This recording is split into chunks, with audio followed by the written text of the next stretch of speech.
Hello students, good morning to all of you. I am Karanveer Yadav sir, physics faculty. So students, in our today lecture we discuss about class 10 science. Students, as you all know, science is divided into three parts: physics, chemistry and biology. So students, today we discuss about class 10 physics. Clear? So प्यारे बच्चों, physics जो है वो पढ़ने का या रटने का सब्जेक्ट नहीं है। फिजिक्स एक समझने का सब्जेक्ट है। और प्यारे बच्चों, फिजिक्स को समझने के लिए मैं करमवीर यादव आपकी हेल्प करूंगा। बेटे, फिजिक्स का जो बेसिक कंसेप्ट है वो ये है कि आप चीजों को अच्छे से समझे। अगर आप चीजों को कंसेप्ट अगर आपका क्लियर है तो आपको कभी भी उसमें कोई प्रॉब्लम क्रिएट नहीं होगी। सो बच्चे, अब हम अपना लेक्चर स्टार्ट करते हैं। फिजिक्स बेटे, डेफिनेशन की अगर हम बात करें तो हम ये कह सकते हैं physics is that branch of science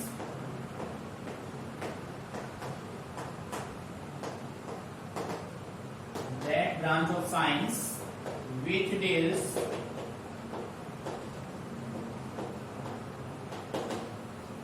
with the study of nature and natural phenomena. सो प्यारे बच्चों देखो, nature and natural phenomena. Nature, प्रकृति, यानी कि आप डायरेक्टली किससे कनेक्ट हो रहे हैं? नेचर से आप डायरेक्टली कनेक्ट हो रहे हैं। नेचर में जो भी फिनोमिना है, ठीक है, सभी नेचुरल फिनोमिना के बारे में अगर आप जान सकते हैं तो उन सभी को जानने में आपकी हेल्प कौन करेगा? Physics. In simple way we can say that physics is the way to know about nature completely. Nature को अगर हमें अच्छे से जानना है तो उसमें फिजिक्स हमारी मदद करता है। ठीक है प्यारे बच्चों, क्योंकि फिजिक्स अपना किसको बताता है? नेचर एंड नेचुरल फिनोमिना को। जो भी प्राकृतिक घटनाएं होती है, जैसे रेनबो का फॉर्मेशन होता है, रेन होती है, कोई भी ऑब्जेक्ट का मूवमेंट होता है, इन सभी के पीछे क्या है? इन सभी के पीछे क्या है बच्चे? फिजिक्स। क्लियर? अब जब आपने नेचर को अच्छे से समझ लिया, अच्छे से जान लिया, तो बच्चे नेचर के अलावा आपके पास कुछ बचेगा ही नहीं। इसका मतलब एवरीथिंग नो करने के लिए आप क्या स्टडी करेंगे? फिजिक्स स्टडी करेंगे। ठीक है प्यारे बच्चों, सेकेंडली फिजिक्स में अगर क्लास 10 के फिजिक्स में हम बात करें तो आपके पास काफी अच्छे अच्छे चैप्टर्स हैं। In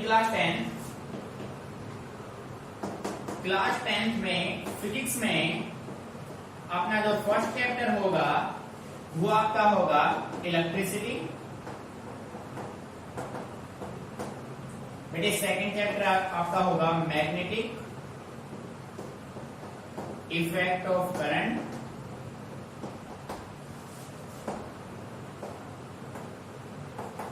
third one source of energy.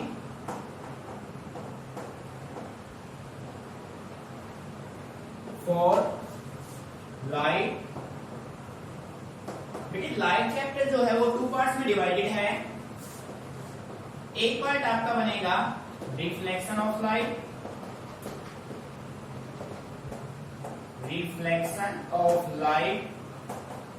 Second आपका बनेगा रिफ्रैक्शन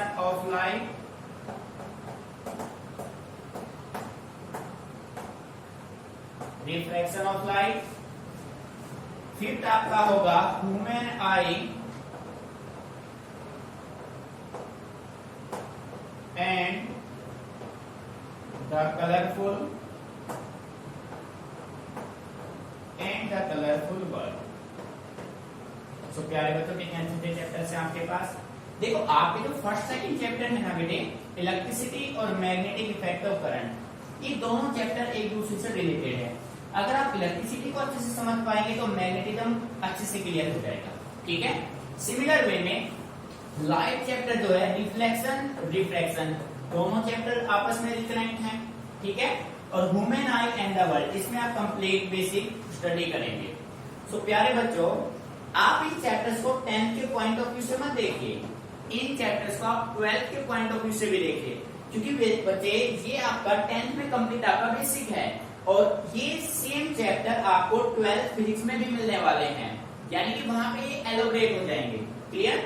सो आपको ये नहीं सोचना है कि भाई हमें तो बस 10th में पढ़ लिया, थोड़ा बहुत आएगा, ऐसा नहीं है। क्योंकि बेसिक जो है ना वो आपको 10th में क्लियर करना है, क्योंकि 12th में आपको इससे आगे बढ़ना होगा। तो अगर आपने बेस आपका वीक रह गया ना तो वहां पे फिर आपको डेफिनेटली प्रॉब्लम आएगी। सो इसी वजह से हमें कोई प्रॉब्लम क्रिएट करनी ही नहीं है, तो हमें अपने बेसिक को बिल्कुल परफेक्ट बनाना है अभी से ही। ठीक है? सेकेंडली बच्चे फिजिक्स में जो बेसिक फंडा है वो ये है कि आप अपने कंसेप्ट पे फोकस कीजिए, रट्टाफिकेशन वर्ड को दिमाग से निकाल दीजिए फिजिक्स को अगर समझना है तो। बेटे फिजिक्स में रट्टाफिकेट करेंगे तो आप न्यूमेरिकल सॉल्व कर ही नहीं पाएंगे। फिजिक्स में आप चीजों को समझिए, चीजों को अगर आपने एक बार समझ लिया तो आप ये मान लीजिए कभी लाइफ में चीजों को भूल ही नहीं पाएंगे, क्योंकि जो चीजें आपने समझी है ना वो कभी आपके माइंड से जाएगी नहीं। भाई मान लो आपने किसी पर्सन को देखा, आपने उसको देख लिया, आप उसे 10 साल बाद मिले, आपने उसको देखा तो वो पिक्चर आपके माइंड में सेट हो गई। 10 साल बाद भी जब आप उससे मिलेंगे ना तो आप उसको आइडेंटिफाई कर लेंगे। क्यों कर लेंगे? क्योंकि उसका जो पिक्चर था वो आपके माइंड में सेट है, आपने उसको अंडरस्टैंड किया था उस टाइम। ठीक है? तो सेम सिनेरियो यहाँ पे है। फिजिक्स में भी कंसेप्ट आपको समझना है। अगर आप चीजों को समझ लेंगे कि इसके पीछे कारण क्या है, अगर आपको उस कारण का पता लग गया ना बच्चे तो फिजिक्स आपके लिए बिल्कुल इजी हो जाएगा। यानी कि ये सब्जेक्ट इतना इजी है कि चीजों को एक बार अच्छे से समझ लिया तो कभी रटना नहीं पड़ेगा हमें, और जो चीजें हम रटेंगे तो भूल जाएंगे, और जो चीजें हमने समझ ली ना तो प्यारे बच्चों वो परमानेंटली आपके माइंड में सेट हो जाएगी। सो इन सभी चैप्टर में से सबसे पहले हम डिस्कस करेंगे इलेक्ट्रिसिटी के बारे में। ठीक है प्यारे बच्चों?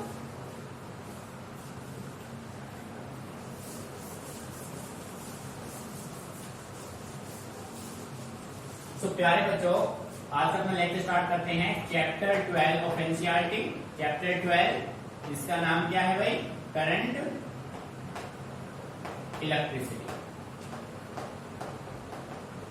Current electricity. सो प्यारे बच्चों सबसे पहले हम ये जानते हैं कि करंट इलेक्ट्रिसिटी में आपको क्या क्या स्टडी करना है। इंट्रोडक्शन बेसिकली इसका अगर हम दें आपसे तो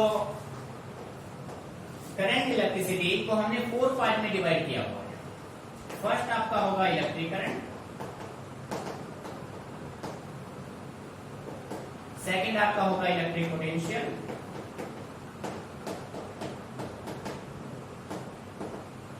पोटेंशियल, थर्ड आपका होगा Ohm's law, and fourth one आपका होगा heating effect of current. Heating effect of current.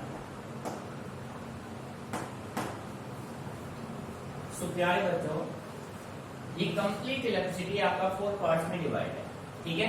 सो सबसे पहले हम यहां से पिक करते हैं इलेक्ट्रिक करंट। अब बच्चे इलेक्ट्रिक करंट बना कैसे? देखो होता क्या है, जैसा कि आप सभी जानते हैं electricity is the important source of energy in our daily life,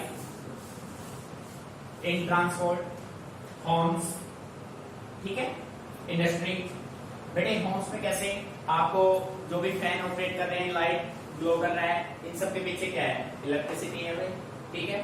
transport में कोई भी जैसे आज के दिन मैग्नेटिक अपने पास जो मेट्रो ट्रेन हैं सारे कैसे चलते हैं? इलेक्ट्रिसिटी से चलते हैं। ट्रांसपोर्ट में जो अपने व्हीकल्स होते हैं सभी किससे चल रहे हैं? इलेक्ट्रिसिटी से चल रहे हैं। So electricity is the basic need of us, अपनी जरूरत भी बन गई है। ठीक है बेटे? इलेक्ट्रिसिटी में सबसे पहले हम बात करेंगे इलेक्ट्रिक करंट की। भाई किसी भी सर्किट में किसी भी वायर में करंट फ्लो कैसे करेगा? अब मान लीजिए कि आपके पास ये कोई कंडक्टिंग वायर है। ठीक है बेटे? चाहे कंडक्टर हो चाहे इंसुलेटर हो, सभी में क्या होते हैं? सभी में फ्री इलेक्ट्रॉन होते हैं। अगर ये इलेक्ट्रॉन मूवमेंट करे तो सर्किट में करंट फ्लो करेगा, इलेक्ट्रॉन मूव ना करे तो सर्किट में कोई करंट भी फ्लो नहीं करेगा। सो यहां से हमें यह आइडिया मिला कि इलेक्ट्रिक करंट का जो बेसिक सोर्स है वो क्या है? वो इलेक्ट्रॉन्स है। बात समझ आ रही है? ठीक है? सो बच्चे फर्स्ट टॉपिक हम स्टार्ट करते हैं। यहाँ पे आपका जो फर्स्ट टॉपिक होगा वो आपका होगा electric charge. Electric charge represented by symbol Q। Clear? प्यारे बच्चों, electric charge is the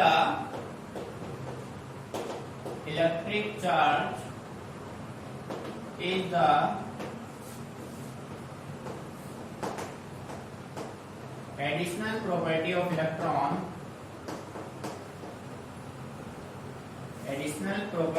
of electron which give rise electric force between them। देखो बच्चे, भाई हम ये कह सकते हैं इलेक्ट्रिक चार्ज जो है वो एडिशनल प्रॉपर्टी है। किसका एडिशनल प्रॉपर्टी है? इलेक्ट्रॉन का, which give rise electric force between them. यानी कि जो भी वर्क आपका होता है ना प्यारे बच्चों, किसकी वजह से होता है? वो सब फोर्स की वजह से होता है। कंप्लीटली किसकी वजह से हो रहा है? फोर्स की वजह से। ठीक है, आप चल पा रहे हैं, हम बोर्ड पे लिख पा रहे हैं, इसके पीछे भी एक फोर्स काम कर रहा है। वो फोर्स कौन सा है? वो फोर्स है जो हमें स्टेबल बना के रखता है, that is force of friction. बेटे यहाँ पे फोर्स ऑफ फ्रिक्शन नहीं होगा ना तो आप यहाँ पे अच्छे से राइट भी नहीं कर पाओगे। क्लियर है? यानी जो भी प्रोसेस होता है उसके पीछे क्या है? उसके पीछे कोई ना कोई फोर्स काम करता है। अब बेटे यहाँ से हम ये जानते हैं कि एडिशनल प्रॉपर्टी इलेक्ट्रॉन चार्ज बना कैसे, इलेक्ट्रिक चार्ज जो है डेवलप हुआ कैसे। तो इस पे हमने एक सिंपल एक्सपेरिमेंट किया। हमने क्या किया? हमने एक कॉम लिया, एक प्लास्टिक कॉम लिया आपने, प्लास्टिक कॉम, ठीक है, और इस प्लास्टिक कॉम को ये अपने पास है पीसेस ऑफ सैंड या pieces of paper, pieces of paper. ठीक है, एक एक्सपेरिमेंट हम यहाँ पे कर रहे हैं। बेटे आप इस प्लास्टिक कॉम को, मान लीजिए प्लास्टिक कॉम है, इस प्लास्टिक कॉम को आप पीसेस ऑफ पेपर के नजदीक लेके आए। आपने देखा कि इन दोनों में कोई भी रिएक्शन नहीं हुआ। ठीक है, फिर आपने क्या किया? आपने इस प्लास्टिक कॉम को आपने ड्राई हेयर से रबिंग किया। ड्राई हेयर से रबिंग करने के बाद जैसे ही आप इस कॉम को इस पीसेस ऑफ पेपर के पास लेके जाएंगे, ये पीसेस ऑफ पेपर इस कॉम की तरफ अट्रैक्ट होते हैं। ये कॉम की तरफ अट्रैक्ट हुए, इसका मतलब ये जो बॉडी है वो क्या हो चुका है? चार्ज हो चुका है। अब इन दोनों में से एक बॉडी के पास पॉजिटिव चार्ज है, दूसरे के पास कैसा आएगा? नेगेटिव। इट मींस चार्ज के दो टाइप बन गए। चार्ज के 2 टाइप होते हैं। ये हमें किसने बताया? ये कंसेप्ट दिया अमेरिकन साइंटिस्ट बेंजामिन फ्रैंकलिन ने बच्चों। ठीक है, यानी कि हमने एक्सपेरिमेंट किया, हमने एक कॉम को रबिंग करने के बाद जैसे हम पीसेस ऑफ पेपर या पीसेस ऑफ सैंड के पास लेके गए तो ये कॉम उन सबको अट्रैक्ट कर लेता है। क्या आप घर पे भी करके देख सकते हैं? आप ड्राई हेयर लीजिए, कॉम को रबिंग कीजिए और सैंड पीसेस के पास लेके जाएंगे तो ये कॉम उन सभी को क्या करेगा? अट्रैक्ट करेगा। सो यहाँ से बच्चे क्या जनरेट हो गया? यहाँ से इलेक्ट्रिसिटी जनरेट हो गया। बात समझ आ रही है? सो इसी के बेस पे हम ये कह सकते हैं चार्ज इज ऑफ 2 टाइप्स। यार तो चार्ज के कितने टाइप होते हैं? 2 type, given by American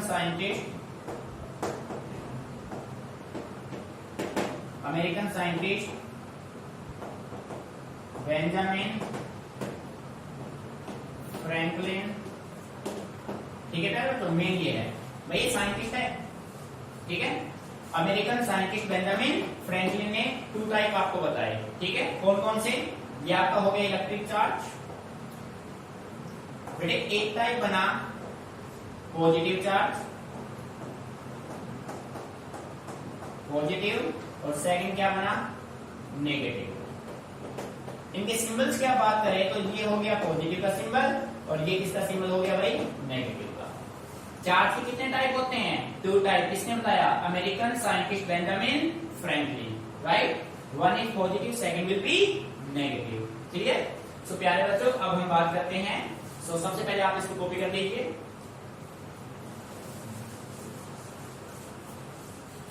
so now we talk about properties of electric charge. Properties of charge. वैसे अभी हम प्रेजेंट में प्रैक्टिकल कर रहे हैं। आपने क्या किया? आपके पास ये 2 बॉडी थे। अब इस बॉडी पे चार्ज कैसा है, इस पे कैसा है, हमें कुछ नहीं पता। हमने क्या किया? हम इन दोनों बॉडी को एक दूसरे के नजदीक लेके आए। जैसे दोनों बॉडी को कांटेक्ट में आप लेके आए तो ये दोनों बॉडी एक दूसरे क्या करते हैं, attract. It means one body is positive charge and second is negatively charge. Clear? फिर आपने क्या किया, आप दो बॉडीज को एक दूसरे के कांटेक्ट में लेके आ रहे हैं। अभी दोनों बॉडीज एक दूसरे से दूर जा रहे हैं। It means both body have similar charge, positive positive और negative negative. It means we can say that like charges means positive positive and negative repel each other.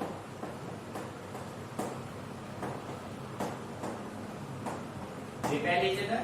Second point, unlike charges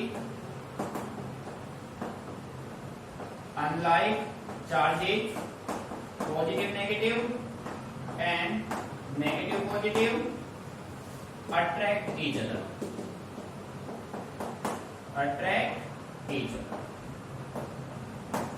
clear है? बेटे charge के to type properties की अगर हम बात करते हैं तो हम कह सकते हैं like charge always repel each other, unlike charges attract each other. Clear? सो कॉपी कीजिए इसको।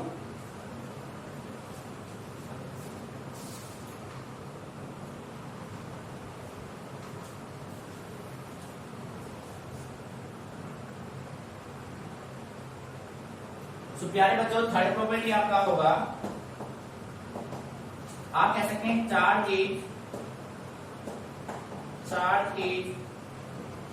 क्वांटाइज। चार्ज क्या होता है भाई? क्वांटाइज। ठीक है, अब हमें ये जानना है कि क्वांटाइजेशन ऑफ चार्ज होता क्या है। ठीक है, तो प्यारे बच्चों, नेक्स्ट आपका जो टॉपिक बनेगा वो आपका होगा quantization of charge.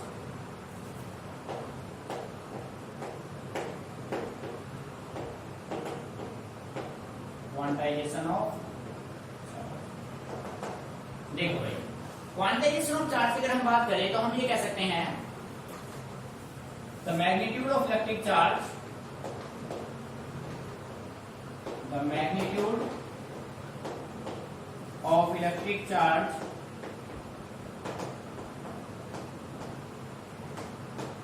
On a body is always an integral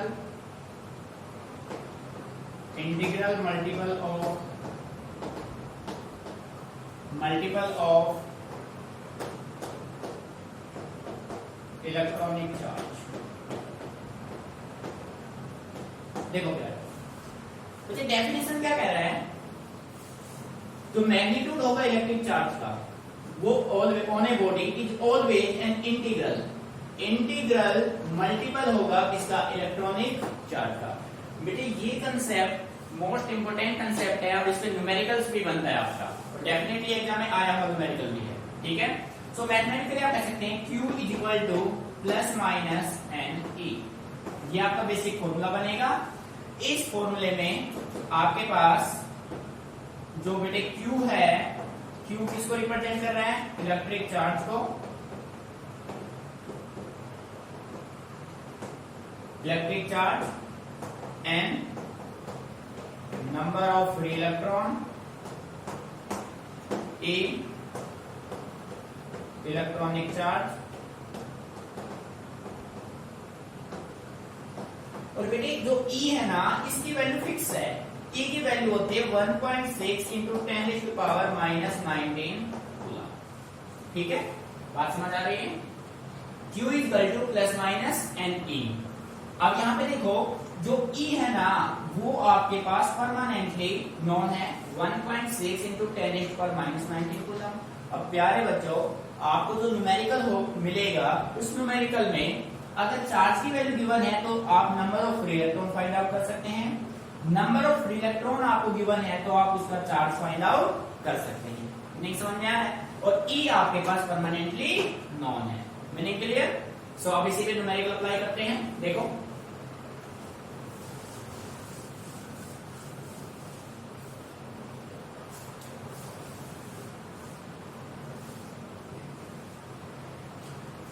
सो यहाँ पे आपने एक क्वेश्चन लिया, calculate the number of free electrons in a body having charge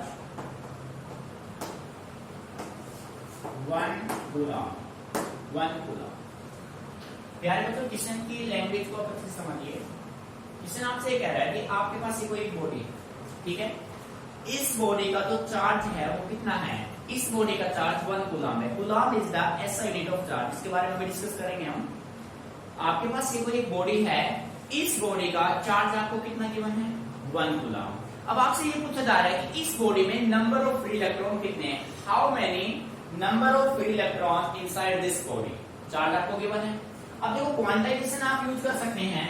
quantization के according as we know that, solution यहां पे हम कर रहे हैं, as we know that Q is equal to plus minus NP। ठीक है प्यारे बच्चों। अब देखो, आपको कैलकुलेट क्या करना है? यहां से n कैलकुलेट करना है। So n is equal to Q upon क्या हो जाएगा? E हो जाएगा भाई। अब प्यारे बच्चों, Q की वैल्यू आपके पास क्या गिवन है? Q गिवन है आपको 1 डिवाइडेड बाय E। E की वैल्यू परमानेंटली आपके माइंड में होनी चाहिए 1.6 इंटू 10⁻⁻19 कूलम। तो प्यारे बच्चों, आपने यहाँ पे रखा 1.6 इंटू 10⁻⁻19। नहीं समझ में आ रहा है? अब प्यारे बच्चों,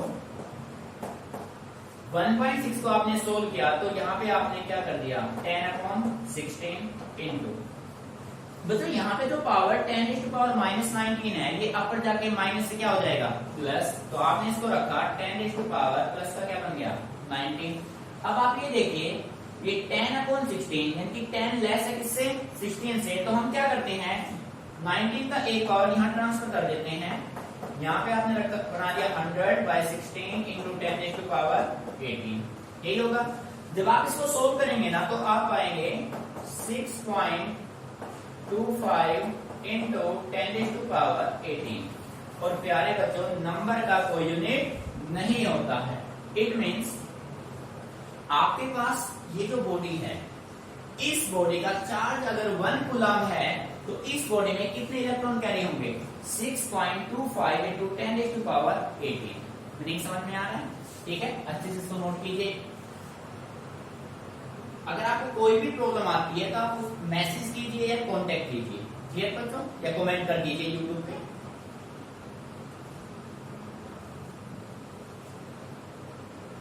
प्यारे बच्चों, रटना नहीं, इसको समझना है कि हमसे क्या कह रहा है, प्रैक्टिकल लेके चलना है चीजों को। सो इस साइड को रख कर दीजिए।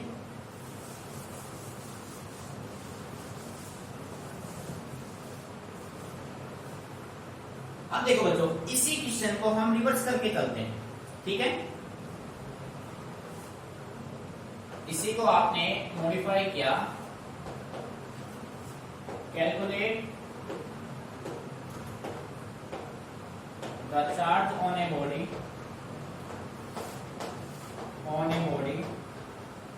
Having 6.25 into 10⁻⁻18 electrons. Calculate the charge on a body having 6.25 into 10⁻18 electrons. देखो बेटे, क्वेश्चन की स्ट्रक्चर अब चेंज है। ये कह रहा है कि आपके पास ये कोई एक बॉडी है, इस बॉडी में 6.25 into 10⁻18 इलेक्ट्रॉन कंसिस्ट करते हैं। सो इस बॉडी का चार्ज क्या होगा? सो आपको गिवन क्या है? आपको n गिवन है, n गिवन है, और आपको निकालना क्या है? Charge on the body. As you know that as n q is equal to plus minus np। n आपको गिवन है, e परमानेंटली नॉन है, क्या निकल जाएगा? q। So q is equal to 6.25 into 10⁻18। बेटे e की वैल्यू क्या है? 1.6 into 10⁻⁻19। Meaning clear? सो आप क्या कीजिए, यहां से जब आप इसको सॉर्ट आउट करेंगे तो आपके पास चार्ज की वैल्यू क्या जाएगी? 1 coulomb. This is your answer. Clear? जब आप इसकी कैलकुलेशन करेंगे तो आपका रिजल्ट क्या बनेगा? 1 कूलम। सो क्वेश्चन में अगर n गिवन है तो q निकल जाएगा, q गिवन है तो n आप कंसीडर कर लेंगे। वैसे अच्छे से क्लियर, अच्छा टाइप है, आया हुआ क्वेश्चन है आपका, आपको लैंग्वेज को समझना है बस। क्लियर? तो प्यारे बच्चों अब हम बात करते हैं our next topic SI unit of charge. SI unit of charge, बेटे चार्ज का जो SI यूनिट है वो आपका होता है कूलम, जिसका सिंबल होता है C। ठीक है, ये आपको जिससे ध्यान रखना।